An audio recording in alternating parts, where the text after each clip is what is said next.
My husband tells me you're in sharks. Excuse me. Well, yes, I've never heard it quite put that way, but yes, I am. I love sharks. You love sharks. Yeah, I love them. I love them.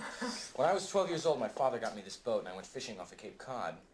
And I hooked a scup, and as I was reeling it in, I hooked a 4.5-foot baby thresher shark who proceeded to eat my boat. He ate my oar hooks and my seat cushions. He turned an inboard into an outboard, scared me to death. And I swam back to shore. And when I was on the beach, I turned around and I actually saw my boat being taken apart. And ever since then, yes, I have been studying sharks. And that's why I know that I'm going to go to the Institute tomorrow and tell them that you still have a shark problem here. Why do you have to tell them that? Sorry. I'm sorry. I thought that you told me the shark was caught. And I heard it on the news. I heard it on the Cave station. They caught a shark, not the shark. Not the shark that killed Chrissy Watkins. And probably not the shark that killed the little boy. Which I wanted to prove today by cutting the shark open. But you know, you want to let that breathe for... Nothing.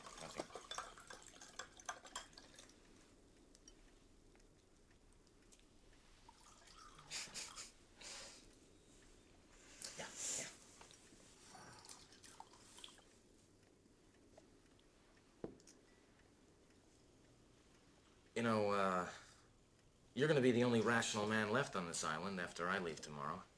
Where are you going? I am going on the Aurora. The Aurora, what is that? It's a floating asylum for shark fanatics. Pure research, 18 months at sea. Martin hates boats. Martin hates water. Martin sits in his car when we go on the ferry to the mainland. I guess it's a childhood thing.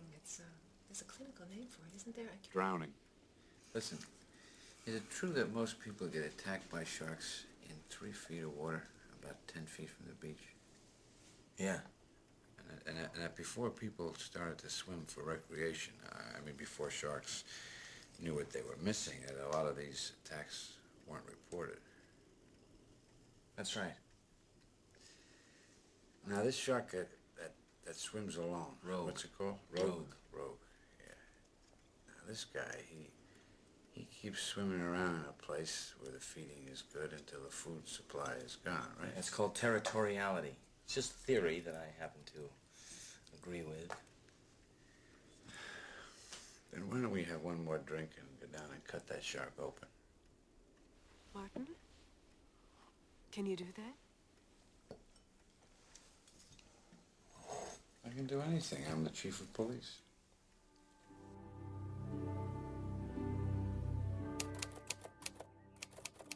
Dearest Mother, I had hoped to hear back from you now, but the postman has left me both empty-handed and empty-hearted. I hope it wasn't my talk about Uncle Theodore. If I had spoken out of school, I humbly apologize. Speaking of schools, don't let him near any if he asks. It would be bad for just about anybody involved. Though, from what I gather, schools may not be filled with children this time next month. Probably safer that way. Anyway, today marks my 3rd day of this made-up adventure of a lifetime. I say that, but honestly, I'm the only muttonhead silly enough to take up such a foolhardy task. That being said, this motion picture I've been watching has been simply marvelous. And much like in real life, the governmental leadership in this movie is represented by a dum-dum man. He really should have closed the beaches sooner to help flatten the curve of people being eaten. I fear I am getting too bogged down in the minutiae of things. After all, it's just a movie, and nothing like this could ever happen in real life, could it? Please pass along my love and admiration for Father. I pray you are getting these letters and that you are actually reading them and they're not just left unread in the corner of our home, like those letters I used to send during my time at school. You are reading them, right? You are getting them. Maybe someone is stealing them. Maybe the postman isn't doing his godforsaken job. I may have to have a few cross words with him on the morrow, after I watch Jaws again.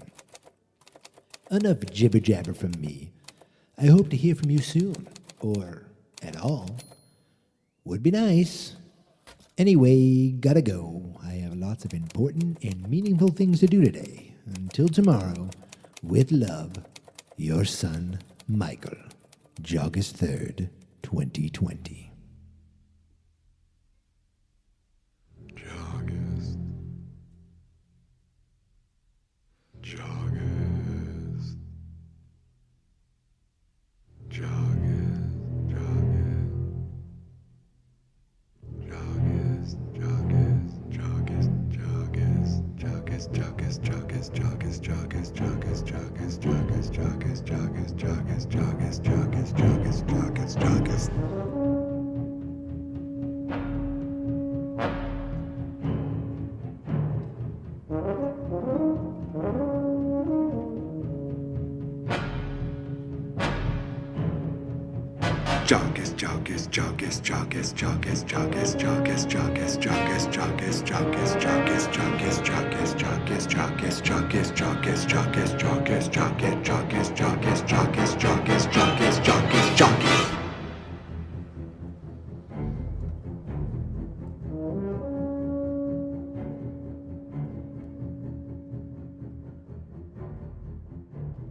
JAWGUST, it is JAWGUST, where I will be watching Jaws each day.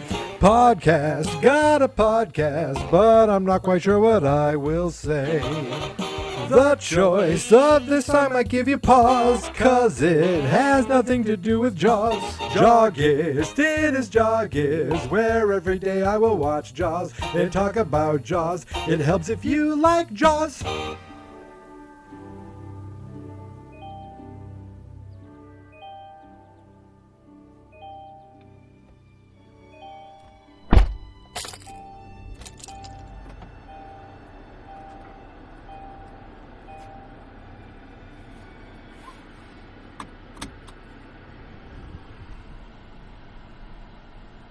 Today, there will be no drinking Narragansett, because some states in this country still find it to be illegal to drink and drive.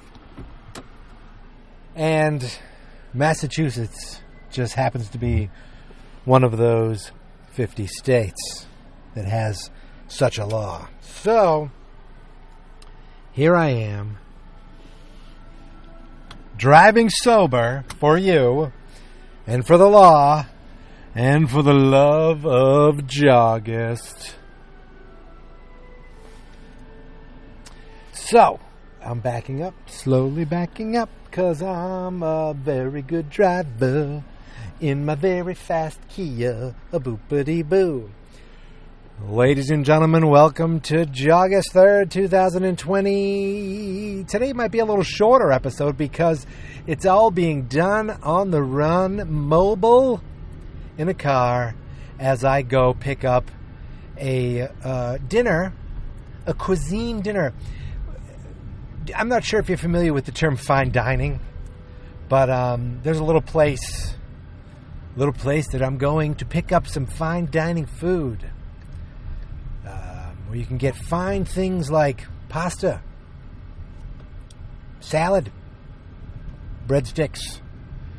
If you're listening overseas, the Olive Garden is the finest in all dining. If you are in the United States, you know that I'm lying to you.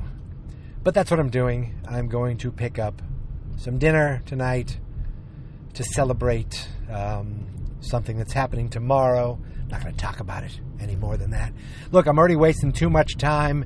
It is JAWGUST 3rd, and I already watched Jaws today. I watched it this morning. I'm talking like, it was like 6:30. I put it on before work, watched it with my breakfast, and just chilled. And 3 times watching it, you know what I've learned? This is a perfect movie, and maybe at day 18, I'm going to be like, I can't believe I watched this movie again. But 3 times, in 3 days, and I am still all in on this movie, looking for little nuances and little things.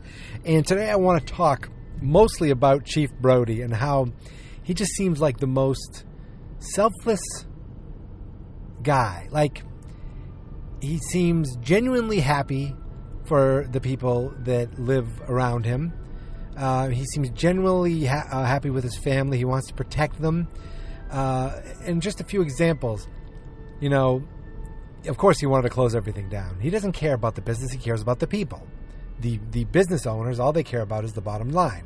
Mayor Larry, that guy's name is Murray, all he cares about is his money. And if there's not money, then there's a chance he won't get reelected. But Brody only cares about the people. Little things. Roy Scheider's so good in this movie. In these little moments. Yes, everyone loves the moment where he's with Sean and he's like frustrated and Sean's like miming him, and then he kind of notices and he does these little things and they have a little moment together. But one of my favorite moments with his kids is when Michael is with his friends and they're bringing the boat into the water, and he goes over and he's like, "Hey, Mike, come on." He goes, can you do me a favor and bring the boat into the pool, into the pond? And he's like, "Ponds is for old ladies." And he's like, "I know it's for old ladies, but why don't you do it for the old man?" And it was just so, I was like, oh, such a good dad, such a good dad. Meanwhile, Ellen's like, "I've got Sean." And he's like, "Okay, cool." And then you see Sean running off by himself, chasing after Michael with the boat. I'm like, "I'm sorry, Ellen, do you have Sean?" I don't think you do. Another thing, when he meets Hooper for the first time, the smile on his face is like, "Oh, I'm Brody. Like, he's so happy to meet Hooper because he feels like he's finally going to get someone on his side to help him out. And then there's a moment where they think they caught the fish. They think they caught the shark. You know, they caught that tiger shark. It's a tiger shark. A what? Tiger shark. And he's all excited. Like, everyone's excited. He sees it. He has this just elation where he is like congratulating everybody, shaking hands like they just had a new baby. He's looking for the mayor. He's like, Larry. He's chasing him down like, okay, this person wants to cross in front of me. Ain't happening. I'm trying to jump out in front of them. Here I go. Whee! He's like all excited about the fact that they caught the shark, and just so happy, posing with them. He is like, oh, everything's safe, everyone's safe, thank God. And then Hooper's like, it's 100 to 1. It's 100 to 1, Martin, 100 to 1. And he's like, ooh, well, that might be the only way to do it. He's willing to do it because he needs to know. It was just, you could see like the smile was taken from him. How do I say it? Like, the joy was taken away from him. You could just see like what he got to enjoy for 5 seconds was gone, because Hooper brought reality to him. And it's like, look, maybe it is him, but we got to figure it out. And he wants to know. He wants to know for sure because he cares about these people. Also, how happy was he when he tied that knot? He was like, hey! And those are just the little things that are great about Mr. Martin Brody. It makes him the most selfless character. I said yesterday that he's the us. He's the everyman. He's the guy who is not prepared with sharks, doesn't know anything about sharks. But after this happens, he does his best to learn so much about sharks. We see him reading books about sharks when Ellen comes up and scares him. We see him reading books about sharks when guys are trying to use their holiday roast to catch a shark. Then later, he's talking to Hooper. He's like, he's asking him about the rogue shark. He's asking him about, is it true that sharks, most shark attacks happen in 3 feet of water, 10 feet from the shore? He's like, yep. And is it true that, before people were swimming for recreation, a lot of these things weren't even reported? He's like, yep. So that showed me that he's like, he's depressed about what's happening. but he is he's doing his best to learn everything he can about sharks, reading and getting these facts, and he's like obsessing himself with learning everything he can about sharks because he has a shark problem and he has a people problem. He doesn't give a shit about the business. He doesn't give a shit about the summer dollars. He's like, look, maybe we can save August, but Trump is. I'm sorry, did I say that?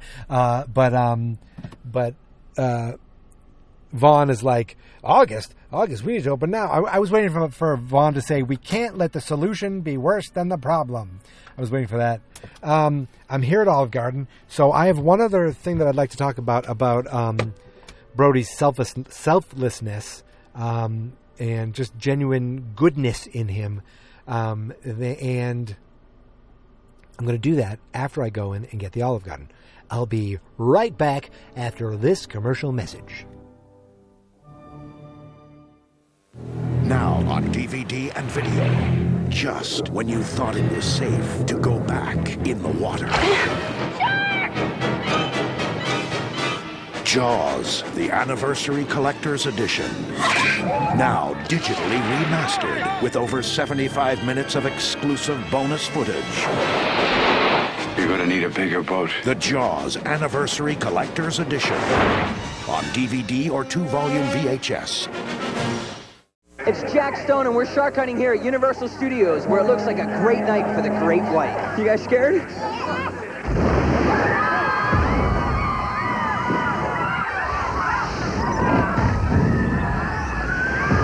definitely in hot water now. No survivors. And you thought this only happened in the movies. That's what I thought. So catch Jaws at Universal Studios. One ride and you're hooked. Hey, mambo Italiano, oh, babbo. Oh, my car smells like an Italian bistro. You know, if an Italian bistro smells anything like Olive Garden, I have no idea. And I don't even know, is it called a bistro? I don't know. Anyway, folks, now that we're back, I would like to talk about not the most selfless thing he did, but to me just shows that he's a stand-up guy. And, well, you know, and then the more I think about this, I'm like, wait a second. I'll talk about both sides, the wait a second part. My first thought is Mrs. Kintner did not, she should be upset, okay, but she slapped the wrong person. She should have slapped the mayor. She should have slapped Larry Vaughn. Everybody knows that, okay? She just learned that a girl died there last week, was killed. And you knew. And yet the beaches were open, and now my boy is dead. Yeah, he knew. He tried. And guess what? It wasn't enough. They only kept the beaches closed for 24 hours. And actually, no, wait a minute. No, I'm sorry. That was 24 hours. That was after Alex was died. That was after she put the bounty up. See, don't even get me started with that. I'll get there. About after the shark, after the little shark is caught. But the reason the beaches were open was not because of Martin Brody. It was because of Mayor Vaughn. That's why the beaches were open. Okay? It's like you don't want to make a crazy panic. And yet, Brody took the slap right across the face, took everything that he said, and just took it. Now, he's not a weasel. A weasel would say, ma'am, it wasn't me. I tried to close the beaches. The mayor wouldn't let me. A weasel would be like, I didn't do it. It was me. It wasn't me. I tried. He just stood there as a man, took the slap, because in a way, I was going to say, first of all, there was a speed bump and I missed it. Jesus Christ. Because in a way, yes, he is the good person, but the other side of it is he really does feel responsible. Hooper says, you didn't deserve that. He goes, he's like, she shouldn't have done that. You didn't deserve that. He's like, yes, I did. Or it's something like that, that he's like, whatever it was, he didn't agree that he didn't deserve it. That's probably because he is a good person, but yet what's the other side? He didn't put up enough of a fight. He didn't put up enough of a stink. He went with the medical he was like, you'll stand by this? The medical examiner, and the mayor's like, I'll stand by this. Okay. Like, he kind of, that is the one mistake I think he made, was you'll stand by this, you'll stand by this. He tried, after everything happened, man, that food is loud. After everything that happened with Kittner and getting the beaches open, and seeing the going out with Hooper, he tried to get the mayor to keep the beach closed because they found that shark tooth. But he did the best he could then.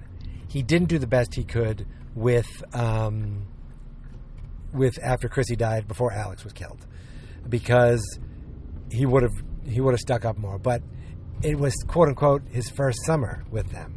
He's like, what's that supposed to mean? It's like he didn't. It's like almost like, look, you're new around here. You don't know how things work around here. And then I think later he was like, screw this. I can do what I want. I'm the chief of police. But actually, it still didn't work, because they kept the beaches open, and then everything happened in the pond. Last thing I want to say is some of my favorite moments in film are the Roy Scheider on the beach before Alex gets killed. Him just looking off, very tense. And Spielberg does this thing where he uses people to walk by kind of as wipes, like to edit. A person walks by, all of a sudden we're closer to Brody. Another person walks by, we're closer to Brody. They use these wipe edits, like, where you see one side of the screen come and take over the other side of the screen. But he uses people walking by as like the way to do that, which I love. And then, of course, my favorite shot in probably cinema history is the pan zoom, whatever, I think that's what it's called, where how you do it is you physically move the camera. I believe it's whatever you do is the opposite. So I think you physically move the camera at the person while you're zooming out, or you physically move the camera away while you're zooming in. I'm not exactly sure how to do it, what the thing is, but I think it's called the pan zoom, right? Not the tilt zoom. I don't know. I did only 1 year in film school. But that's kind of how you get that effect right in the camera. Like, there's no special effects, there's no digital anything. That is done right in the camera, which is pretty rad, and my favorite shot of all time. And still, to this day, you could say what you want about the shark. In this point, it looks real. At this point, it looks fake.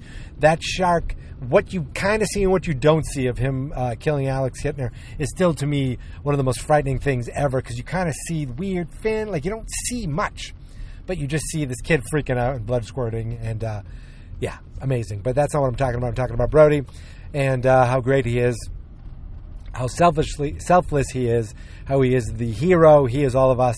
We are the hero. We are Brody. And that's it, man. That's all I want to say today. I'm in my driveway. I'm pulling up to my driveway, and I'm about to go have some dinner. So very excited about that. Thank you guys for listening. Thank you guys for subscribing. JAWGUST has been quite a success so far, as the fact that I've been doing it. But I know you're out there. I've been seeing some tweets, so I really appreciate it. You can find me on Twitter and on Instagram at Geek Mentality. The website is fans.experts.com. The Facebook page is fans.experts. Thank you so much for listening. Thank you so much for subscribing. Until tomorrow, my friends, you're not going to know what's coming at you until it comes up and bites you in the ass. I totally screwed that. Maybe 5 more viewings I'll get that quote right. Or I'm not going to stay here and listen to a guy who's in line to be a hot lunch. These quotes, they're Hooper quotes, and I'm talking about Brody today. Brody, you could say, get the car not far from the yard. All right, now I'm done. Ooh, there's a giant bee outside. Pray for me that I don't get stung going into the house. And until tomorrow, my friends, enjoy August 3rd. Stay safe in the waters. And here is my theme song. This is my podcast. I made it. Geek Mentality's what I named it. And I think you should listen and subscribe. 'Cause I'm kinda funny and awesome. I think that I'm worth your time. And I'm kinda handsome. My mom says, please listen and please subscribe. At least listen to this episode. Fans not experts.